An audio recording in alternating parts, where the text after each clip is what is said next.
Hello, Future Tribe. Welcome to another episode of the podcast. On this week's episode, I've got Tom Falco from Primetime Pickups. How are you, Tom? Good, mate. How are you? Good, thank you. Tell us about Primetime Pickups before we really get into the hard questions. Yeah, so just a bit of a basic overview. Would say it's a vintage clothes business, American sports inspired that I started out of my bedroom in Gungahlin, Canberra. Um, Essentially, we drop collections. So I'll source a whole bunch of clothes from the States, a whole bunch of sort of 90s and 2000s vintage sports gear. And then on one day during the month, we'll drop all that gear at once on the website. And yeah, the response to that's been incredible. It's been amazing so far. So I'm pretty excited to see where it could go. Yeah, nice. When did you start this whole thing? It was essentially when once COVID sort of hit, I really had the time to sort of sit down and really had a crack at sort of doing it. I had the idea for a while, but yeah, once COVID hit, so it's sort of been three or four months. I think 2 of those months was sort of planning it all out and sort of writing up business plans and strategic plans in terms of marketing, how I was going to sort of get it off the ground. And then 2 months of really operating now. So we've just dropped our collection 2 drop date. So we've dropped one collection already. We've dropped a sort of second $25 and under collection. Hmm. And we're gearing up to the second collection on the 29th of July. Yeah, wow, that's exciting. So that's about 9 days away from the time we're recording. So, how old are you now? So I'm 24. 24. Okay, so started nice and young. Did you have this idea sort of getting into your teenage years, or has it been a lot longer or more recently that you came up with the idea? Yeah, well, it's sort of like an idea that I always had. Like I spent a couple of years over in the States, and so I got to experience sort of firsthand the market and demand for vintage clothes over there, or more so over here. But sort of over there, you sort of go to a thrift shop and you see a an old school jacket for $10 and like, geez, like I wish I could sort of take this home and sell it in Australia, but I never had the sort of platform to do it. But I guess coming home and having that time to sort of sit down and really sort of plan it out, and that sort of matched with the marketing skills and the communication skills that I was able to sort of learn through a couple of years at uni. Hmm. Hmm. So you had some sort of background in marketing and communications before you, um, I guess, started the business. Yeah, so I did a double degree in sports media and public relations at the University of Canberra, Right. and through that I also did a minor in sports marketing and events. So although it's not sort of very specific in terms of marketing to an audience where you're trying to sell them stuff, there's still a lot of sort of skills that correlate that I learned over my time there. And I had I was fortunate enough to do a whole bunch of internships through my time at University of Canberra that I think really helped me out. Yeah, yeah, and I guess you had a skill set that was transferable from. I mean, sports is just sort of one genre, so you can still transfer it over as you found. Absolutely. Yeah, 100%. Yeah, I mean, tell me how you source. So you do a drop. How big's sort of the drop in terms of say retail value? How big have they been so far? Yeah, so in terms of like pieces per drop, so the first drop was about 30 pieces, Hmm. um, and that was sort of the first one. So we went a little bit smaller with that, just because the overhead on buying all the inventory and stuff, it was a big risk. So the second one, now that I've seen there's a demand for it and there's a market for it and people are willing to sort of take money out of their pocket to buy stuff, I can sort of scale it up a little bit more. So I think the next one's about 50 pieces. Collection 3 is all ordered, so the next drop's all ordered now. It's all being shipped over now. And that'll be closer to sort of 60, 70 pieces, and we sort So of just just scale scaling up from up that. slowly. Yeah. Uh-huh. How do you source them? Like, were you there originally and now are you sort of calling thrift shops over there, or how are you managing that side of things? Essentially, it's people doing very similar stuff to me. So a lot of people in the States will sort of be the first person to go to the thrift shop and buy a whole bunch of vintage stuff and then throw it up on apps like Depop, Mm. eBay is another one. Instagram. There's a ton of people selling stuff in the States that'll buy it from the thrift shop for sort of $10 and then sell it onto you for $15. And then obviously you got to pay shipping and stuff like that. But being able to source it's it's very easy to find these people that are doing that. Okay. Mm-hmm. It takes a ton of time. I've got, I think the first collection I sourced from about 6 different suppliers. And obviously I said that the first collection was 30 pieces. So that works out to be like 5 pieces of supply. Whereas now I'm comfortable with the suppliers that I have and the suppliers that I'm buying stuff off. I'm more comfortable making, I think I did an order for 17 sweatshirts for collection 2 that should arrive this week, which is so much easier than sort of ordering off 5 or 6 different people. Yeah, yeah, and it makes it more manageable for you, and then obviously brings down the overheads in terms of time. Exactly. And in terms of prices as well, shipping is another Mm-hmm. one. Shipping gets expensive. And if the sort of more you order, the more you can save on each piece. But then also building relationships with the suppliers. I guess for me, when I first started, it was very sort of like I was reaching out every day. I was messaging. I was probably sending close to 50 messages a day to people on Depop, to people on eBay, to people on Instagram, and a handful to get back to me and stuff like that. Now it's got to the point where I've made a couple orders off people. They'll reach out to me once they've got sports stuff that they think I might be interested in. Right. Um, Because so it's it's an sort of, easy sell for them rather than answering yeah, questions from, every Tom, Dick, and Harry. It's just talk to Tom, go, mate, are you keen? This is what I've got, and then yeah, go from there. yeah. It's much more passive. I Mm-hmm. don't have to. It's because it's the one like I enjoy doing the marketing side of it. I enjoy publishing photos on Instagram. I enjoy taking photos. I enjoy replying to people's messages, doing Q&As, live streams. I love that stuff. I hate sitting at my phone and browsing through like photos of clothes and messaging people, but like you have to do it. But obviously the more you do it, the more passive it comes. And so I'm sort of working to a point now where it's like I don't have to put that much effort into doing that. I can focus my energy on doing different things. Definitely. Now, um, you sort of touched on it earlier, but how do you handle the marketing, or how did you build up that sort of marketing initially before you did your first drop, when you were essentially just a guy with an unproven sort of brand, if you could even call it that at the time, because it was nothing, right? I mean, you started from scratch. Yeah, exactly. So I think my thing was I wanted to be like super authentic with it in terms of like the marketing, in terms of everything. So I wanted to be very like transparent and clear. I worked with a couple of influencers. I'm real big on influencer marketing. I think it's super underrated as long as it's done right. Um, Instagram ads was another one that I used to sort of build up the following a little bit. Mm-hmm. I think if you're doing Instagram ads as well, I think you have to be authentic with it. I think you have to provide some sort of value.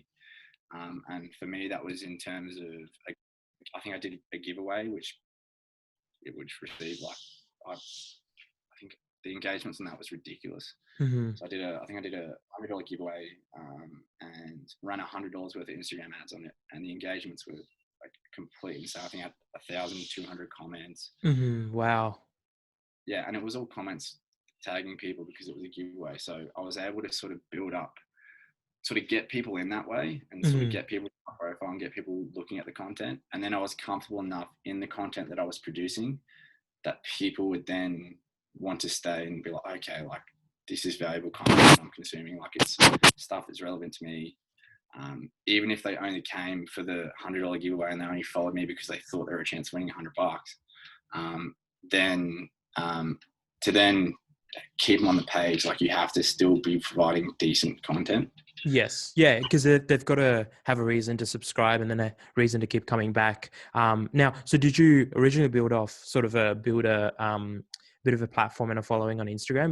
Was that sort of your game plan, or were you driving them to a website and then pick up email addresses? How did you sort of and I guess even before that, did you build up the hype first before the first drop, Yeah. or did you actually have just a bunch of stuff for sale and then start marketing around? No, so I did build up the hype before the first drop, which I think was really important, and um, it was all done through Instagram. I think for me, like I think Instagram's the perfect medium to do what I do. Like it's the perfect platform for it.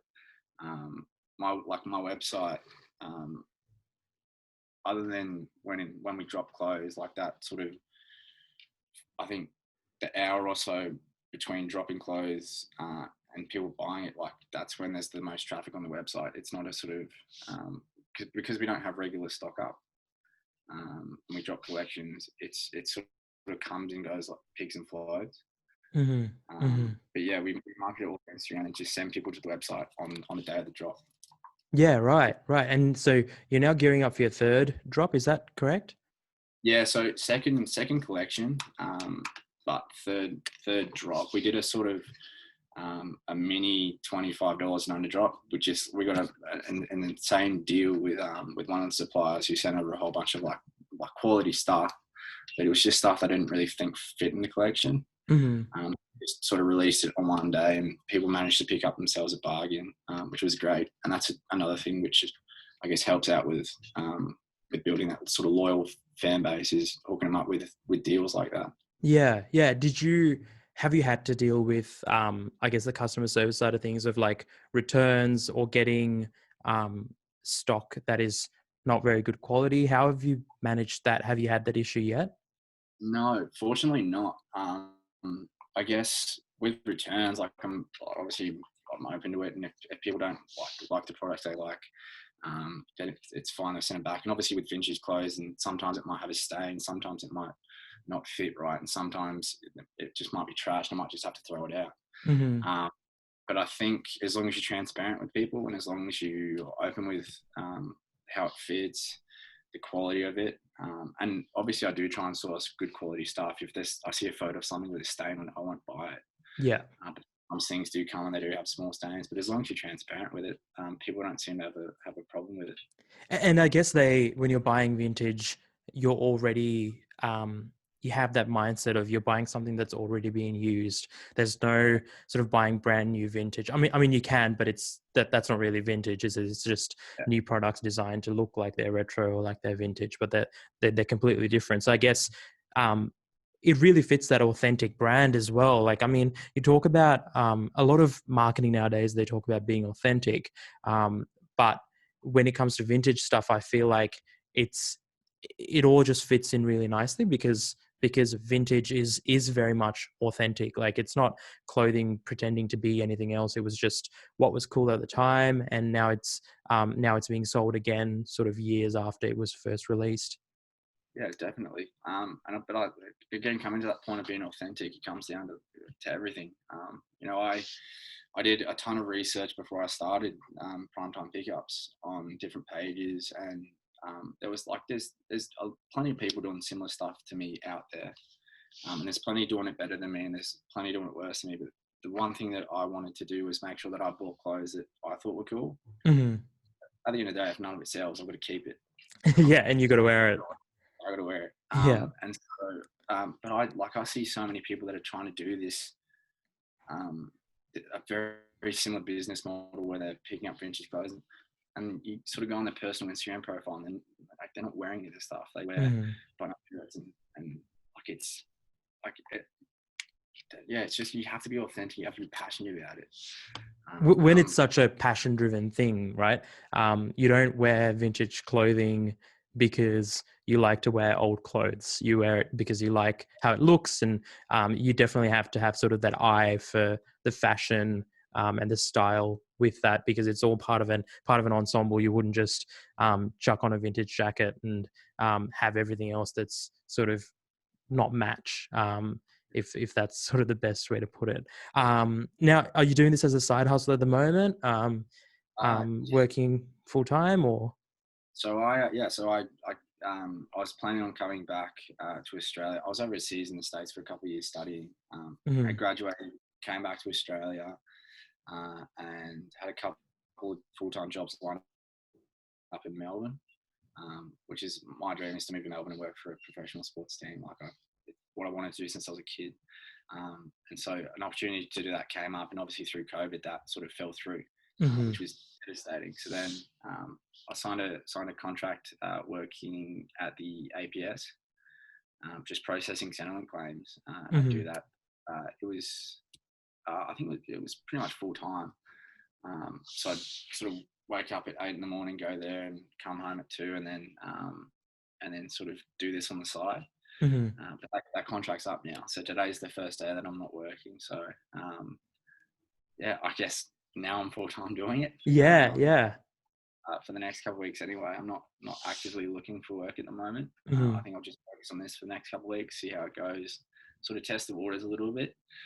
Um, but it's my dream is to go down to Melbourne and start working. But I don't see me stopping doing this anytime soon either. Yeah. I mean, it sounds like it's fairly passive in terms of like how obviously you've got to do stuff, but it's not like you've got to be there 9 to 5 every day. So it's definitely something that you can, because you can provide support or get back to messages at 6 o'clock at night if you felt like it. And I guess that's the beauty of running sort of an online business, is that it's, well, I mean, even in your case, even if you time the next drop for when you have a day off, or it's a weekend, then you can just be right there Exactly. for that whole period of time. Yeah, it's perfect. And I guess the thing is with the shipping times over in the States and stuff, it's sort of like it does give me time to just sort of relax. Over the past couple of weeks, I've been posting sort of once or twice a day on Instagram. Hmm. When the collection, or I think I'm waiting on another package to come for the second collection, which drops in 9-10 days time. Once that comes, and I'll start sort of ramping it up and posting sort of 2 or 3, 4 times a day, and that's when it sort of gets a little bit busier. Hmm. And then obviously drop date is like it is crazy. I was thinking about doing like a vlog for it, because it's so stressful, man. Yeah, yeah, I could imagine it just being. I mean, you've got to be there. You've got to answer all the questions, and you've got to. How do you do it? Do you ship it out to people once they order? Yeah. So I typically well, obviously I've only done one sort of collection at the moment, but the plan going forward is to drop sort of later on in the week. I think this drops on a Wednesday. Hmm.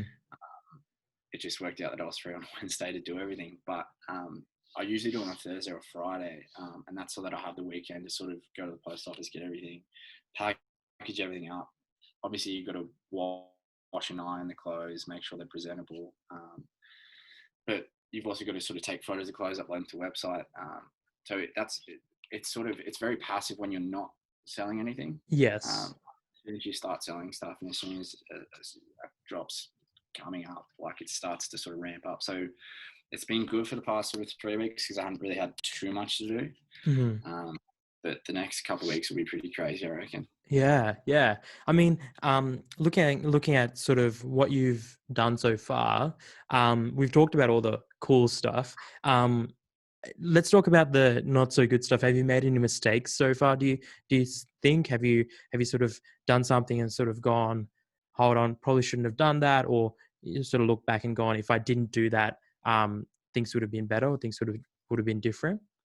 Yeah, there's a couple of things. I think the one is understanding sort of pricing of stuff. Mm-hmm. Um, there was a couple of times where I think there was once during the one collection where I really sort of overpaid for a bunch of items, which I ended up selling it, but it wasn't worth what I paid for it. And that's Mm-hmm. it. You got to figure out things like exchange rates and shipping costs and stuff like that. And it's stuff that you can't really. There's no online guide on how to do this. You trial and error.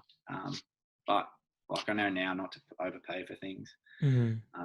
Another thing is I remember getting a sweatshirt in, and it was like a screen printed t-shirt, Mm-hmm. um, and me not being the best at ironing clothes or washing clothes, just Uh over the graphic, yeah, which just melted it, and I was like, throw it yeah. out, like It's it. a write off. Yeah, exactly. But you learn, and it's not mistakes that I'll make again. Hopefully, touch wood. Yeah, yeah. But I'm sure there'll be a million and one mistakes to come, but I guess it's just all part of running a business anyway. So That's it. You just got to handle it and just sort of go with the flow there. Because there's no point getting caught up in it all. You've, at the very least, just because you've messed that up, you've got a whole bunch of other clothing items that you got to prep and sell and all that. yeah, So once you get a drop, do you start photographing sort of straight off the bat and start throwing it onto the web? Well, start prepping your Shopify site for it to go live. Is that so? Do you usually have like a 3-day period where it's a bit crazy? yeah. So what typically happens is I try and have a little bit of stock on hand the before the previous collection drop. So collection 2 is dropping in 10 days. Hopefully I have some gear in for collection 3 so that I can start posting on Instagram and start sort of throwing some photos up saying, all right, this is what's coming. Mhm. Stay tuned for this, stay tuned for that, just to keep people sort of interested and engaged with it. And then, so all the kits pretty much here for collection 2. I think we're dropping next Wednesday. So I'll go through this weekend and take sort of product photos of it. And I'll go through and I'll size everything up with a tape measure, and I'll type in all the details. I'll make notes of any stains or how clothing fits. I'll do all the Q&As on Instagram, get people sort of familiar with what they might be buying. Mhm.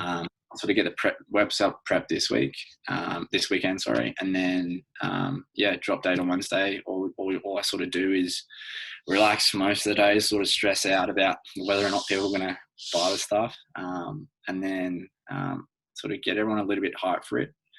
And then at 6 o'clock, you just make the website live. And 6 it's similar. p.m. or Yeah, 6 p.m. So it's very, I don't know if you've ever read into like the easy drops and stuff like that, where people just sort of yeah. sit on the website and refresh the page into it. It's very Mhm. similar to that, which is, it's a very like nerve wracking feeling, but when it hits and you see the orders come in, like it's so humbling, Mhm. um, and so exciting as well. So Yeah. How did you pick Shopify to be the place to host your shop? um, I've worked with Wix a little bit with my Mhm. personal sort of portfolio for my media stuff that I do, and my university degrees and resumes and stuff like that. And I I did a whole bunch of, like, I love watching YouTube videos on sort of marketing and drop shipping, and obviously Shopify and drop shipping go hand in hand. So I just decided to check out Shopify. It just seemed like the easiest platform to use, Mhm. because I didn't need a super fancy website. Like, all the marketing was done through Instagram, so I literally need a website where I can just throw the products up and people buy them. Like, that's the purpose of the website. It's not to do anything other than that. So, Yeah. Yeah. and So Shopify's been unreal. Like, it's so easy to use. and it's held up with the demand and things like that as well. Yeah, I haven't had any issues with it. Like, not a single one. Yeah, awesome. So anyone listening, Shopify's an relatively easy sort of DIY solution for, as obviously as you scale up, your needs will start to change. And usually what we find is that if you want to keep things simple, Shopify is fantastic. And really you can grow quite a lot on Shopify. And you've just got to sort of temper your expectations, I guess, around what you want to be able to do, because there's, I guess, limits to around how custom you can make it. But like you were talking about, Tom, like you've got a fairly simple list of requirements for the website side of things, because you've got the marketing all handled separately. So yeah, sounds like Shopify is awesome.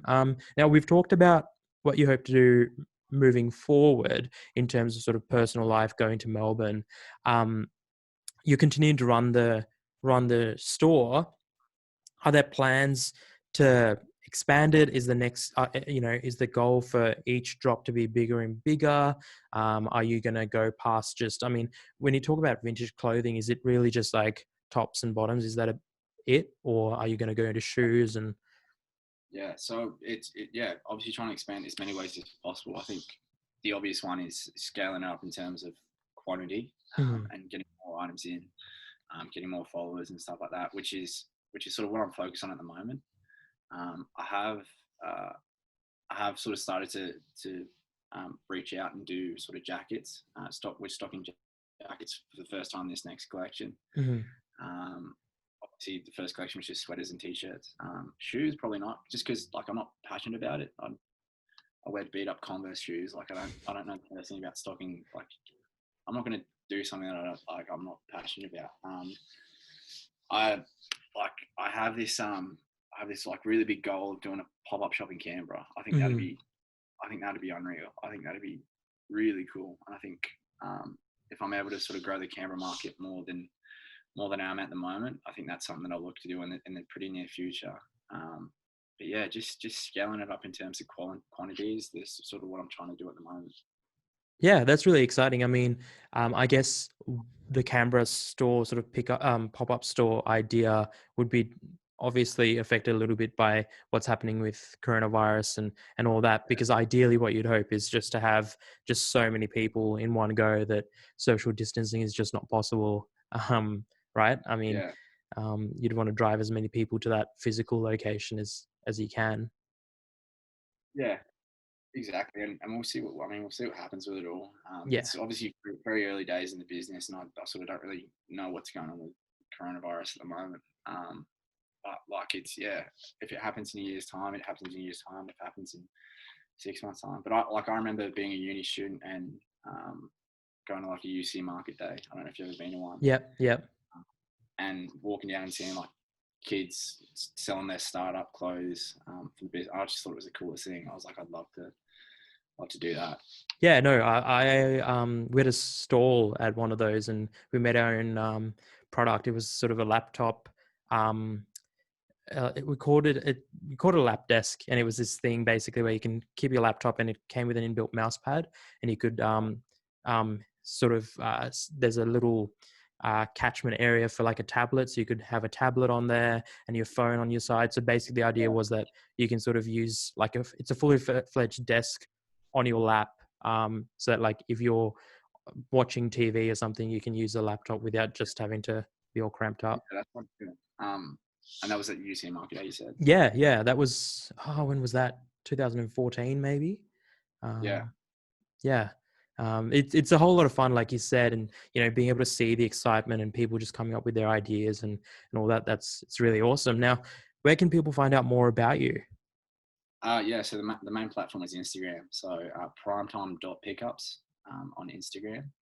Awesome. We'll Uh, link that in the description, and then obviously the website as well, which is primetimepickups.com.au.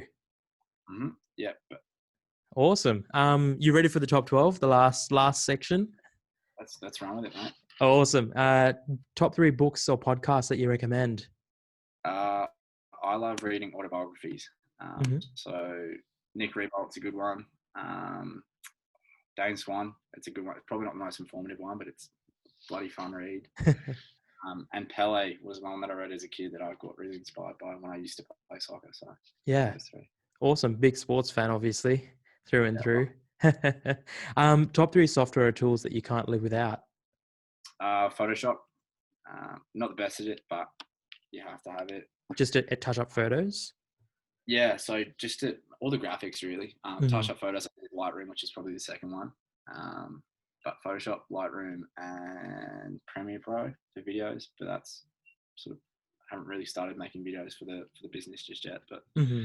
Hmm. that I use um, all the Awesome. time. Fantastic. Top 3 mantras you try and live by. Anything that you sort of tell yourself or repeat to yourself. Yeah, I don't really have too many mantras. When I started uni, I put up this poster of Michael Jordan on my Oh wall, yeah. which has been up for I think it's been up for about 3, 4, or 5 years. Yeah, 4 or 5 years now. And it has a little quote underneath that says, no bird soars too high if he soars with his own wings," which I just think is a cool quote that I like to Yeah. live by. That's awesome. I've never heard it before, but that's yeah, really cool. I guess telling you to showing you that you can be humble, but at the same time, just reach for whatever it is, and just climb up. Yeah, love it.